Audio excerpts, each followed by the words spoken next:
If you're a fan of decks like Tarot of the Divine, then you want to see this. This is a new release from Lo Scarabeo that made me love it right out of the box. It has stunning artwork, it's almost perfect, but there is a catch. Hey, welcome back, and if you're new to the channel, I am Jay and this is Lunar Tarot, where I bring you weekly Tarot Oracle deck reviews to inspire your readings. Today we're having a first look at the Fairytale Tarot, a newly released deck by Julia Masaglia, an Italian designer. Fairytale Tarot comes in a really nice packaging box. It's a one step up from the tuck-in boxes. Bit of information here on the Lo Scarabeo brand, couple of examples of the cards you'll see. The box is quite sturdy and it's got a bit of a textured finish there as well, so it's quite nice. In the box we've got the guidebook, which we'll look at when we do a test reading, and the cards. On the back of the cards you got this really nice pattern here. The cards don't have gilding, which I don't mind honestly, because it wears out quite fast unless you want to put your deck in the collection rather than use it. And they've got this round corners here. Now it's not a matte finish, it's got a slight gloss on them, as you can see here. Overhand shuffle, very easy. Cards don't fall out that often, though they always do when I'm trying to film a video. And because of the thinness of the cards, riffle shuffle is easy, though I don't recommend it because the cards will start bend a little bit. I was going to comment on how decent the cardstock here is and wanted to compare it with my least favorite cardstock cards, the Druidic Tarot. And this is interesting. The Druidic Tarot, which I think quite thin, is measures at 283 GSM, and the Fairytale Tarot measures 300, and that slight 15 GSM difference is quite noticeable when you work with cards, and I really like this slight upgrade.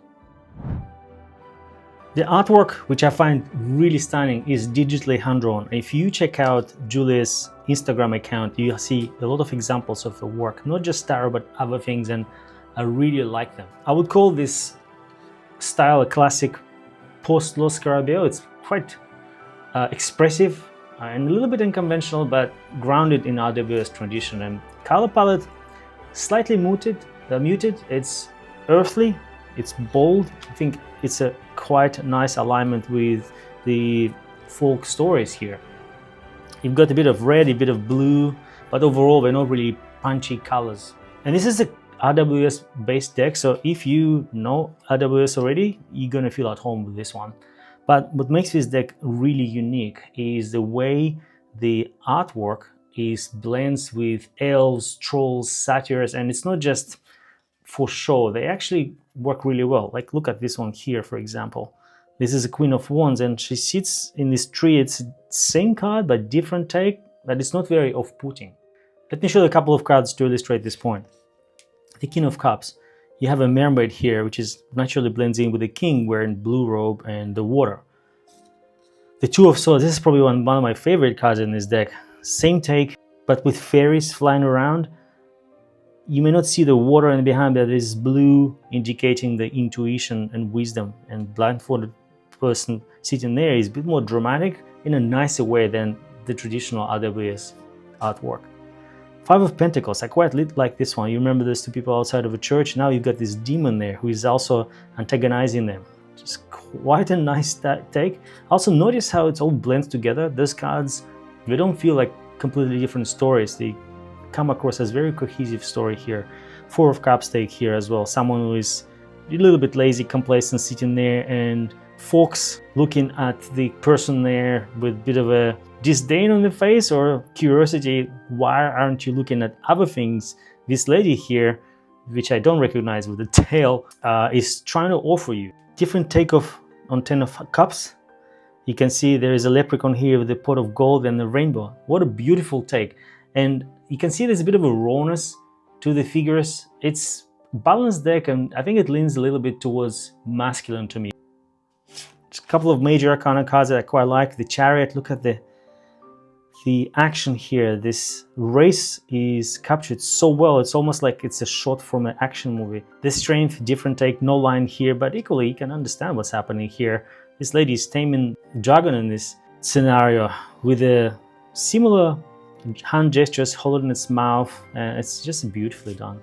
This high priestess here is a bit earthy, is a bit pagan, is a bit more grounded in folk story, but nevertheless still have the symbols of wisdom here, and you've got a black cat and an owl. Now, when I asked the deck how it meant to be read, I actually got the High Priestess card, which I think to me signifies that groundedness, the earthiness. And I tried this deck in different spreads. So I tried Ancestry, I tried Shadows. It reads well in all of them. When I did the Life Path spread, I got the Three of Pentacles, showing that I'm currently learning and building mastery with Avarice. When I asked what I called to explore, I got the Strength card you already saw, the Dragon, just that I need to be more disciplined and staying on track with all the projects that I may be running. And what's blocking me, Three of Cups, getting distracted by fun and social distractions rather than focusing what I think is important. And because the imagery is very folk and spiritual, I think it's suited for deep work, shadow, spiritual, ancestral, and it excelled in those spreads as well. But I think it also, in my case, worked with relationship dynamics and self-reflection. The deck came with this guidebook, which I think doesn't do justice to the deck of this quality. I would love to know more about the stories. And some of the creatures are mentioned here, like nymphs, but it doesn't specifically talk to a specific story. Maybe that's the whole idea. It's deck inspired by those figures rather than them being a driving force. But imagine what this deck would look like if it had a proper guidebook describing each one of the stories. It will be a strong competitor to other deck set using the same structure and idea behind it. Let's do a general self-reflection spread with 3 cards. What's present in my life? What do I need to focus on? And what shift is approaching for me?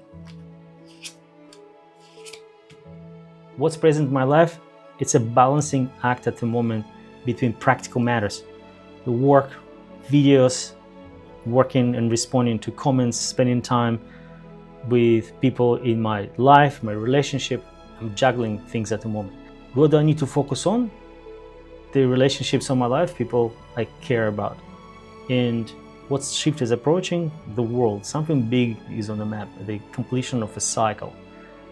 And without going into the details, I would say this is very accurately shows what is currently happening in my life. Now, if we look at the guidebook, Two of Pentacles, upright balance, adaptability, time management, reversed overwhelm, work-life balance, designation. The archetypal witch, Baba Yaga, which I'm familiar with my childhood, from Russian stories, floats in the air. She takes a coin from the figure, demanding a sense of balance. Two of Cups, upright partnership, attraction, respect. Naidas are water nymphs who love to swim in the water and become friends with humans. And this is a Naida there. In the world, completion, fulfillment, holiness. And the person here representing the world is a seer. It's someone who is more like a shaman or oracle, who is connected to supernatural, and there's the fairy rings there as well that we see in the back. And the image here symbolizes a journey culmination, with the seer representing completeness and understanding within the cosmic tapestry. What do you think of this read? I think that intuitive reading is possible. The fairy tale characters here, they don't really interfere with intuitive reading and interpretation of the cards. And the book gives you enough points to translate them. So if you're a beginner, you'll be able to get stuff out of this. If you AWS reader with experience, you will also enjoy this extra dimension of the fairy tale characters. This deck is well suited for those who like fairy tales, folklore stories, and mythical creatures. It also reads really well on all types of readings, but because of the imagery, I would say it's probably best suited for ancestral or maybe shadow reading. I wouldn't add it to my daily rotation, but it's a really good deck to have in your collection. I would say that riffle shuffle is not a good thing for this deck. You're probably gonna destroy the cards. Do overhand shuffle. This deck is also can be a beginner-friendly deck because of imagery blends really nicely with traditional RWS meaning, but also lends itself really well into intuitive reading because you can tell what's happening on each card, as you saw from the review. My only major gripe with this deck that it doesn't have a comprehensive guidebook. If it had that, I think it would be a really strong competitor to the Tarot of Divine or Storyteller Tarot. Julia really understands tarot. She's not just an amazing artist. She blends her artwork really well with the meaning of RWS, and that makes it one of the best tarot releases this year. I'm giving this deck 4 out of 5 paws on the cat meter just because of the great artwork, the storytelling behind it, and this excellent blend of folk stories and RWS meaning. I'm taking 1 star off because of the guidebook, and Dr. Kotnik privately shared with me that he really likes the fact that there are not just 1 but 2 cats in this video, but it could have been more. This is it for today's video. What do you think of this deck? Do you like it? Do you hate it? Have you bought one already? Let me know in the comments below. And if you got something out of it, feel free to subscribe or support me. Buy me a coffee or maybe click on the affiliate link. Thank you for watching, enjoy the flip through, and I'll see you in the next one.